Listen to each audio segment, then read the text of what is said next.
이 돈 받고 개고생하느니 그냥 안 하는 게 낫다. 이런 적 있으신가요? 대학만 가면 돼. 취업만 하면 돼. 결국 현실은 어떤가요, 여러분? 지금 만족스러우신가요? 자소서, NCS, GCET, 오픽, 토익 각종 대외 활동에 하라는 건 다 했잖아요. 그런데 그중에 사실 원하는 회사에 취업하는 사람은 얼마나 될까요? 결국 대학도 성적 맞춰서 들어가는 사람들이 거의 대부분이잖아요. 취업도 뭐 비슷하겠죠. 아니 솔직히 취업은 스펙 맞춰서 들어가면 그나마 좀 다행인 것 같아요. 요즘에는 공기업, 사기업 너나 할 거 없이 다 공채도 줄어들고 있고요. 그러면은 경력직만 뽑는다는 건데 그러면 신입은 대체 어딜 가서 경력을 쌓아야 될까요? 사실 보통 처음 취업 준비할 때는 누구나 알만한 대기업에 지원을 합니다. 보통 지원서 한 20군데 쓰면 그중에 한 군데 서류만 붙어도 감지덕지인 것 같아요. 보통은 면접 한번 제대로 못 가보고 이렇게 하반기 시즌 하나가 마무리가 됩니다. 그런데 이제 이때부터 똥줄이 타기 시작하죠. 주변에서 누구는 SK 갔네, 누구는 삼성 갔네 이런 얘기가 들려오고요. 게다가 이제 활용 점정을 딱 찍어버리는 게 명절 때 딱 집에 가잖아요. 그러면은 너 지금 취업 준비하고 있냐? 잘 되고 있냐?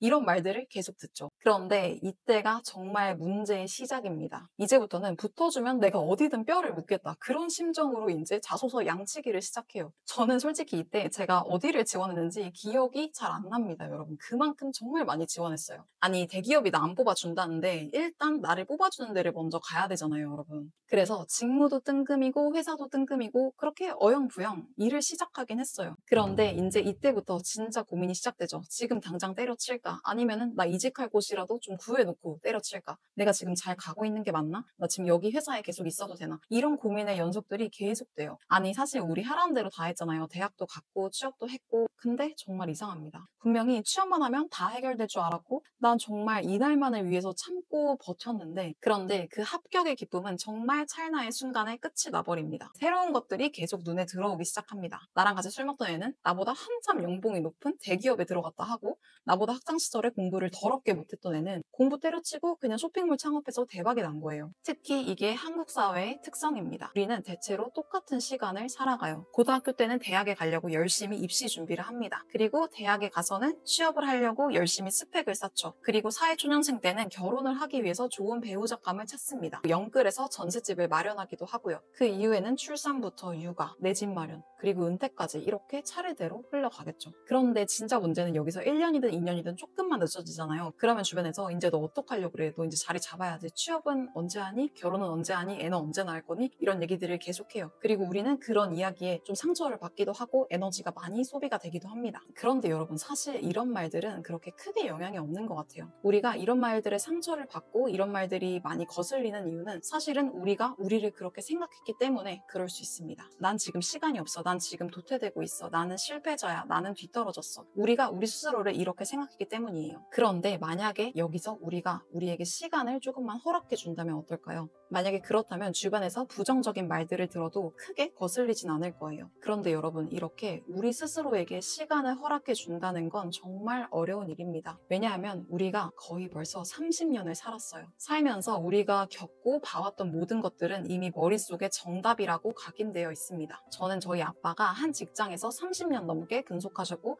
이제 곧 정년 퇴직을 앞두고 계십니다. 저희 엄마도 한 직종에서 30년 넘게 근무하셨어요.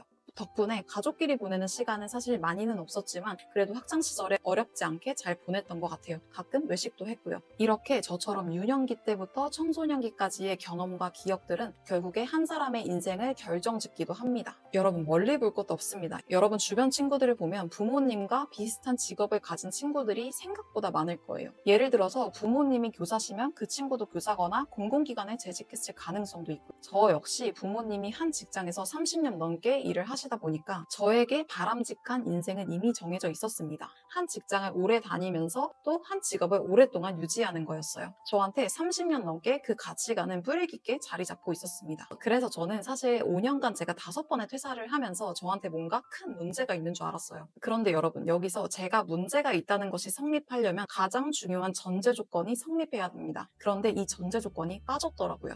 바로 누구나 한 번에 맞는 직업과 회사를 선택할 수 있다는 거였습니다. 이 전제 조건이 성립해야지만 제가 문제가 있다는 게 성립하게 돼요. 그런데 어떤가요, 여러분? 여러분은 한 번에 맞는 직업과 회사를 선택하셨나요?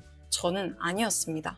저는 매번 예측과는 달랐고요. 매번 틀린 선택을 했었습니다. 대학교는 프랑스어를 전공했고요. 그 다음에는 옷이 좋아서 의류 디자인과를 복수 전공했어요. 그 이후에 첫 취업 때는 금융회사에 취업을 했고요.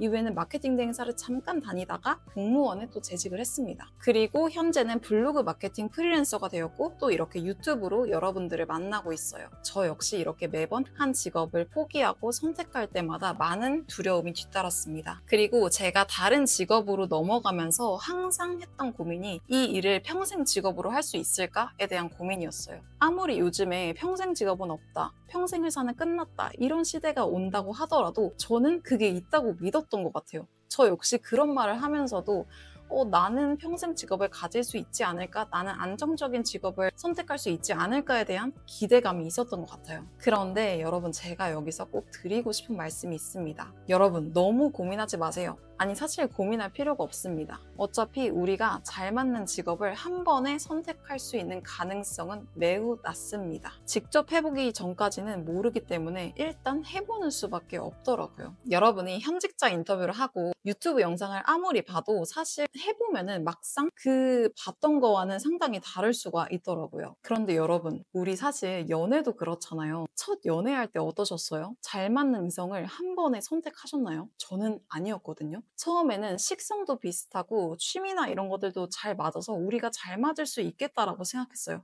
그런데 막상 연애가 끝날 때 어떤 말들을 하셨고 어떤 말들을 들으셨나요? 저는 첫 연애 때 제가 들었던 말이 우리는 잘 안 맞는 것 같아 라는 말이었어요.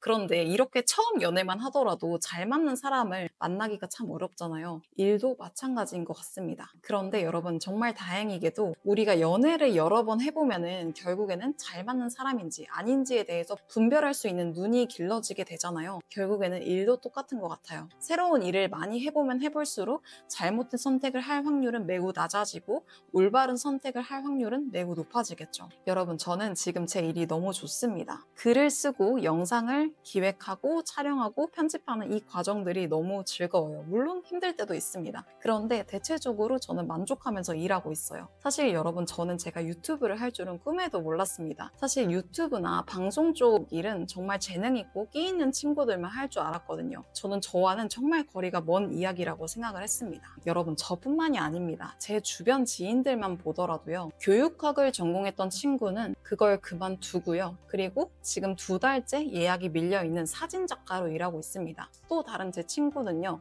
원래 소방학을 전공을 했었는데 지금은 넷플릭스 예능작가로 일하고 있어요. 게다가 여러분, 요즘에는 하루에도 끊임없이 새로운 직업이 나타나고 사라지고 있습니다. 여러분, 2년 전까지만 해도 틱토커라는 직업을 들어보신 적 있나요? 크리에이터, 전업 유튜버, 전업 블로거, 이런 이야기들은 정말 아주 먼 이야기 같았습니다. 아니, 사실 저는 들어본 적도 없는 것 같아요. 그리고 현실 가능성이 없다고 생각을 했습니다. 이런 크리에이터 쪽 일만 아니더라도 5년 전까지만 해도 우리가 초등학교 의무교육에 코딩이 포함될 줄은 정말 상상도 못했을 거예요. 저도 몰랐고 아마 여러분도 몰랐을 겁니다. 저는 최근에 데이터 사이언티스트라는 직업도 처음 들어봤고요. 이렇게 정말 끊임없이 새로운 직업들이 나타나고 사라지기를 반복하는 것 같아요. 그래서 제가 드리고 싶은 말씀은요. 여러분이 잘못된 선택을 할까봐 너무 두려워하지 않았으면 좋겠습니다. 그런데 여러분, 우리는 현실적인 여건들을 간과할 순 없습니다. 저는 돈도 중요한 사람이에요. 그래서 무조건 꿈을 쫓아라, 이상을 쫓아라 이런 얘기는 못합니다. 물론 여러분, 꿈도 중요해요. 그런데 제가 퇴사를 하고 10개월 동안 백수로 살아봤잖아요. 돈이 없었습니다. 그런데 돈이 없으면요, 꿈도 이상도 쫓을 여유가 아예 없어져요. 먹는 것도 대충 먹게 되고요, 입는 것도 대충 입게 됩니다. 계속 내가 나를 대충 대하게 돼요. 그리고 내가 만날 수 있는 사람도 한정적이게 되고요, 사람을 만날 때도 자신감이 줄어들게 됩니다. 이렇게 내가 계속 작아지는데 어떻게 꿈을 쫓을 수 있겠어요? 꿈을 쫓을 여유조차 나지 않는 거죠. 그래서 여러분, 제가 추천드리는 거는요, 여러분들이 배울 수 있는 게 많은 분야를 선택하셨으면 좋겠습니다. 좀 추상적이죠. 그래서 예를 들어볼게요. 저는 지금 유튜브 영상을 제작하고 있습니다. 유튜브 영상을 한 편을 제작하는 데는 많은 능력들이 필요하고 또 배워야 돼요. 첫 번째로 유튜브 콘텐츠 기획하는 능력, 그리고 카피라이팅, 글쓰기, 영상 편집, 스피치, 설득 이런 것들이 필요하겠죠. 그리고 여러분, 이런 능력들을 한번 잘 키워놓으면 유튜브라는 플랫폼이 망하더라도 다른 직업에 도전할 수 있습니다. 예를 들어서 카피라이팅이 강하다면 품의 상세 페이지를 만드는 광고 마케터가 될 수도 있고요. 내가 설득이나 스피치가 강하다 하면 전문 강사가 될 수도 있고, 혹은 뭐 쇼호스트를 할 수도 있겠죠. 그래서 결론적으로는 일단 해보는 것, 그리고 그거를 계속 발전시켜 나가는 것, 그게 어쩌면 여러분에게 지금 살아있다라는 감정을 느끼게 해줄 수 있을 것 같아요. 그게 저한테도 그랬고요. 분명히 여러분한테도 똑같이 적용될 수 있을 거라고 생각합니다. 어차피 우리는 한 번에 맞는 선택을 하기는 어려우니까요. 만약 그럼에도 불구하고 나는 자신이 없다, 나는 도전할 용기가 안 난다 하시는 분들은 저를 구독해 주시고 계속 지켜봐 주세요. 제가 계속 주입식으로 여러분들한테 도전할 용기를, 그리고 어떤 방향으로 가야 될지 계속해서 전달해 드리겠습니다. 그러면 여러분, 오늘 영상은 여기까지고요. 우리는 다음 영상에서 만나요. 안녕.